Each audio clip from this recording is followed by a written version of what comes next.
Ang tubig na lumabas sa bato. Ikadalawampung kabanata. Noong unang buwan, dumating ang buong mamamayan ng Israel sa ilang ng Zin, at nagkampo sila sa Kadesh. Doon namatay si Miriam at inilibing. Walang tubig doon, kaya nagtipon na naman ang mga tao laban kina Moises at Aaron. Nakipagtalo sila kay Moises at sinabi, "Mabuti pang namatay na lang kami kasama ng mga kababayan naming namatay noon sa presensya ng Panginoon. Bakit dinala mo kaming mga mamamayan ng Panginoon dito sa disyerto? Para ba mamatay kasama ng aming mga alagang hayop? Bakit ba pinalabas mo pa kami sa Ehipto at dinala kami rito sa walang kwentang lugar na kahit trigo, igos, ubas o pomegranata ay wala, at walang tubig na mainom?" Kaya iniwan ni na Moises at Aaron ang mga mamamayan, at nagpunta sila sa toldang tipanan, at nagpatira pa sila para manalangin. Pagkatapos nagpakita sa kanila ang makapangyarihang presensya ng Panginoon. Sinabi ng Panginoon kay Moises, "Kunin mo ang iyong baston, at tipunin ninyo ni Aaron ang buong mamamayan. At habang nakatingin sila, utusan mo ang bato na maglabas ng tubig, at mula dito aagos ang tubig. Sa pamamagitan nito, mabibigyan ninyo ng tubig ang mamamayan, para makainom sila, at ang kanilang mga hayop." Kaya kinuha ni Moises ang baston sa presensya ng Panginoon, doon sa may toldang tipanan, ayon sa iniutos ng Panginoon sa kanya. Pagkatapos tinipon ni na Aaron ang buong mamamayan sa harapan ng bato, at sinabi ni Moises sa kanila, "Makinig kayong mga suwail. Dapat ba namin kayong bigyan ng tubig mula sa batong ito?" Pagkatapos itinaas ni Moises ang kanyang baston. Pinalo ng 2 beses ang bato, at bumulwak ang tubig mula rito, at uminom ang mamamayan at ang kanilang mga hayop. Pero sinabi ng Panginoon kina Moises at Aaron, "Dahil sa hindi kayo naniwala sa akin, na ipapakita ko sa inyo ang aking kabanalan sa harap ng mga Israelita, hindi kayo ang mamumuno sa pagdadala ng mga mamamayang ito sa lupaing ibibigay ko sa kanila." Ang lugar na ito ay tinatawag na Meriba, dahil nakipagtalo ang mga Israelita sa Panginoon sa lugar na ito, at dito rin ipinakita ng Panginoon ang kanyang kabanalan.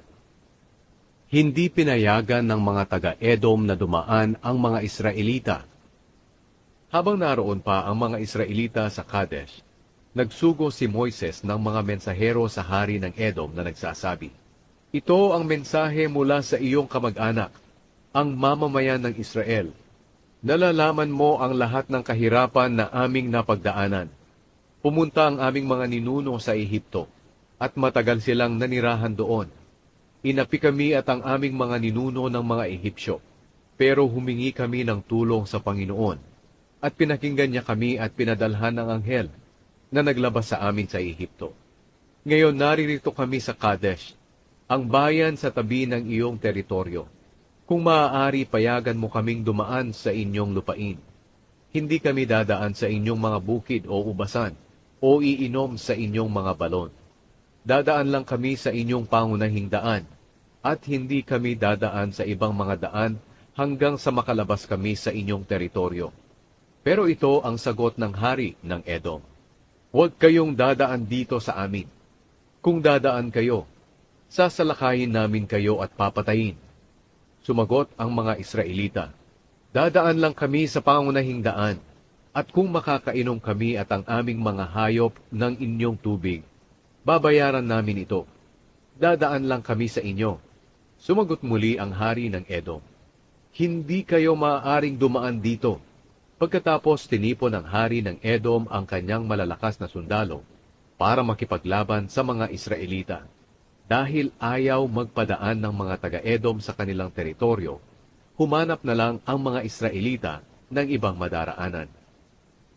Namatay si Aaron. Umalis ang buong mamamayan ng Israel sa Kadesh at pumunta sa bundok ng Hor.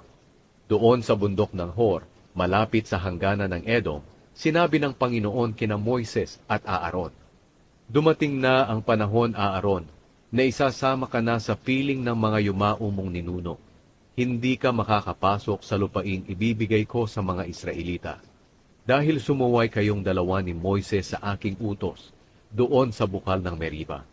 Ngayon, Moises, dalhin mo si Aaron at ang anak niyang si Eleazar sa bundok ng Hor. Pagkatapos hubaran mo si Aaron ng kanyang damit pampari, at ipasuot ito sa anak niyang si Eleazar, dahil mamamatay si Aaron doon sa bundok, at isasama na sa piling ng mga yumaon niyang ninuno. Sinunod ni Moises ang iniutos sa kanya ng Panginoon. Umakyat sila sa bundok ng Hor, habang nakatingin ang buong mamamayan. Pagkatapos hinubad ni Moises ang damit pampari ni Aaron, at ipinasuot niya ito kay Eleazar. At namatay si Aaron doon sa itaas ng bundok. Pagkatapos, bumaba sila Moises at Eleazar mula sa bundok. Nang malaman ng buong mamamayan na patay na si Aaron, nagluksa sila para sa kanya sa loob ng 30 araw.